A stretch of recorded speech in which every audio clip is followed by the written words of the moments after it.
the facility and asset management. So we've kind of heard today all the other task forces that deal with, the services to be provided, i.e., core curriculum, literacy, wraparound services, the structure of those services, the 3 regions, community schools, the secondary education achievement network, and then we try to address the whole quality issue, dealing with effective teaching, effective leadership, quality in school, community schools development, and what I just talked about, efficiency of processing.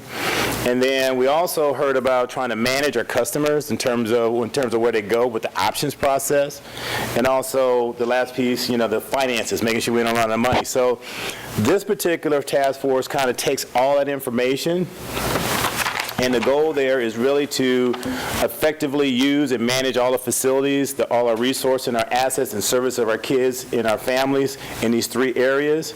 And so we're very much dependent, this particular task force is dependent on a lot of the outcomes, like options, where the kid's going to go, how many schools you need, and so forth.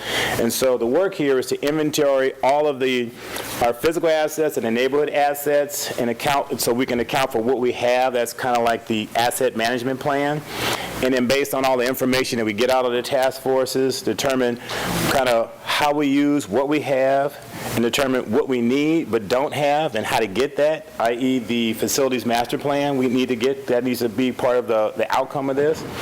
And so the participation with all of that, 3 meetings have already been held, 1 in each region. And so, and then 3 more, 1 in each region coming in January again. And so that's pretty much this task force. I got a few minutes left.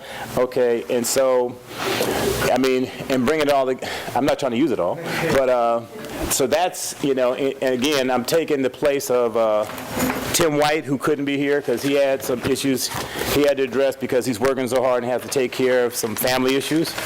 But he did want me to, he sent me something he wanted me to read on his behalf in terms of what it means for him.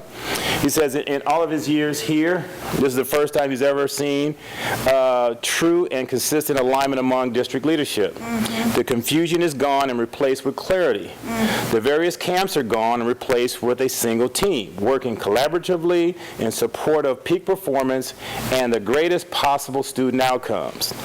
To him, this work represents hope. Hope as a black man working in a system that didn't exist for him as a young boy. He wants to thank the superintendent and the board for their courage in the adoption of this strategic plan. As an institution, you have acknowledged and named our deficiencies and taken bold and decisive action to address them, and at the same time, place an uncompromising focus on the needs of all children in this community. So this is coming from Tim. He couldn't be here, he wanted to be here, but other issues kind of arose, so he wanted me to read that to you guys publicly. And again,